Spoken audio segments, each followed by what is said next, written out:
So, yeah, today I'm going to share with you about redefining what positive impact really means to me. And actually, recently I was reading a book from Eckhart Tolle. I was reading again a book from Eckhart Tolle called New Earth.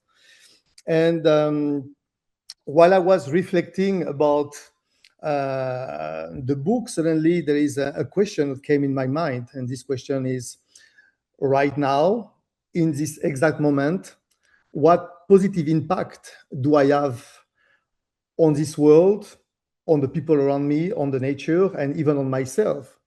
And what if I could keep this question always in my mind? Um, and this question really shifted how I see the world, my work, and even myself. But let's come back 25 years ago when I decided in 2001 to move to Asia.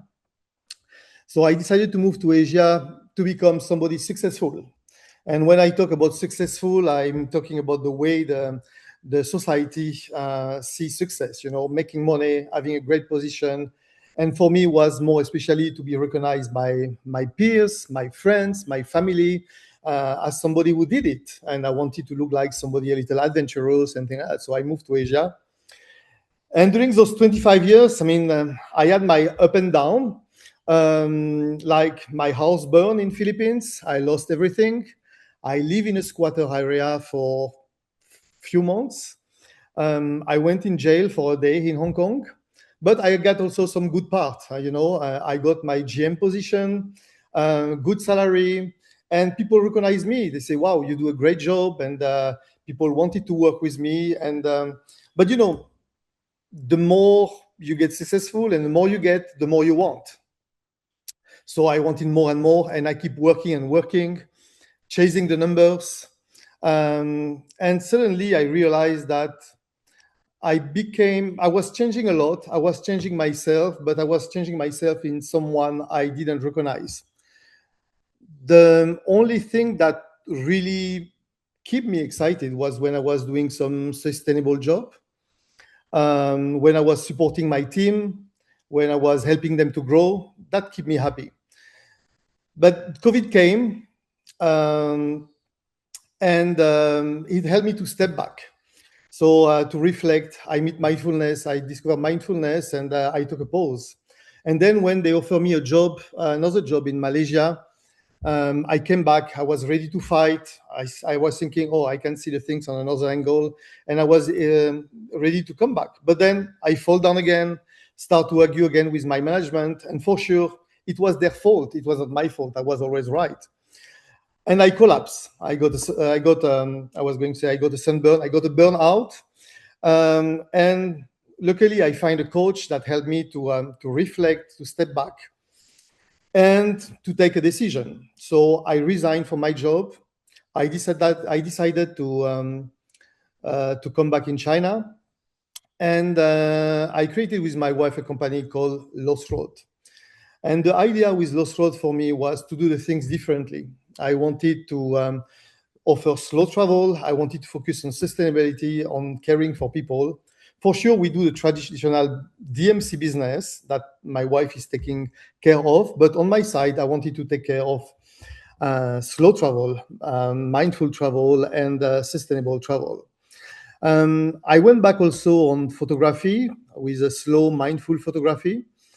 And this helped me to really slow down more, to observe the world around me with a different eyes, trying to find every beauty in everything that I was looking. Then I discovered the long run, and I was really impressed by the work of the different members in the long run, all those big projects that people are doing for the community, replanting forest, and I feel really appealed by that. So I decided to join, and I contacted the long run, and I came with the idea to change the mind of 1.4 billion people in China about sustainability. Imagine the big project it represents. So I was really excited by it. But I realized I tried a few things, and I realized quickly that I was talking with people and they were saying, "Oh yeah, it's nice, nice idea, but sorry, no, we have other way to things. We want to make business." etc., etc. So once again, I felt I face a wall, I feel lonely, lose hope. I realized also by making some research that many people involved in the sustainable world, trying to do social business, we're facing very often also this wall and losing hope sometimes, or some kind of burnout. But one day, I heard the story about the story that I call the starfish story.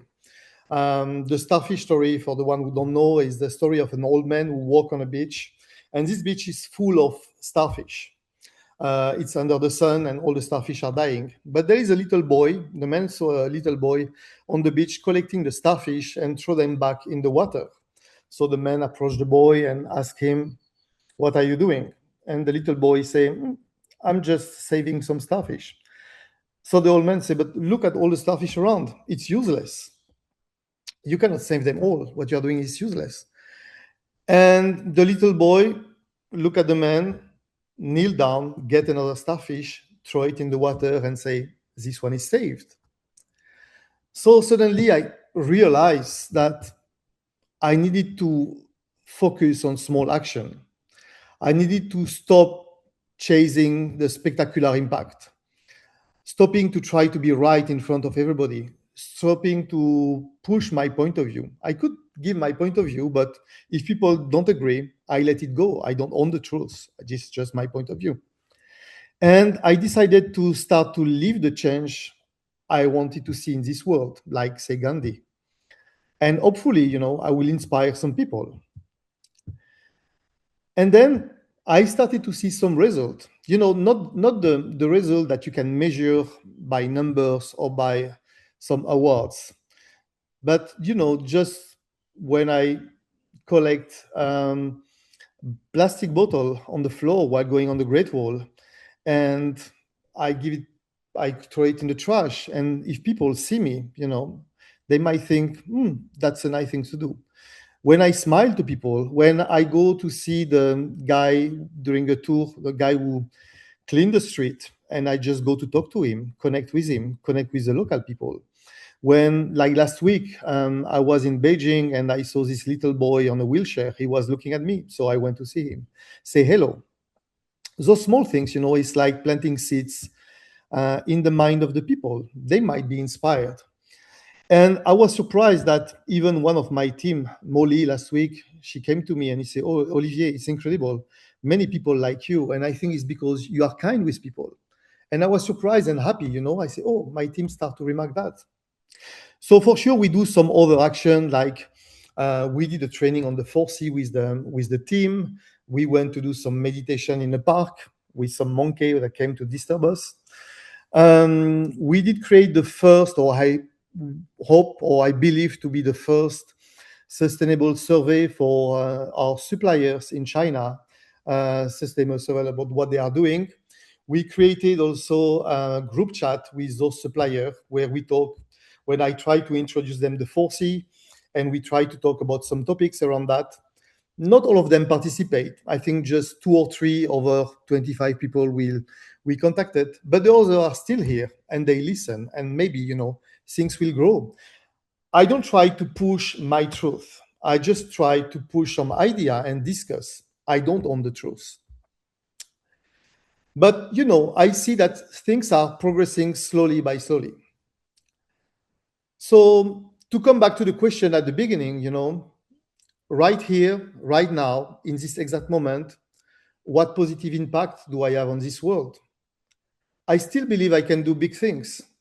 But for now, I strive to be present and kind. I do small things because they matter to me, to the one member, to the one team member, to the one local neighbor, to the one starfish. I don't have a recipe for change, and I don't have any advice to give today. I only have my lived experience. Impact doesn't start with changing the world. It starts by changing myself, one conscious choice at a time. Thank you.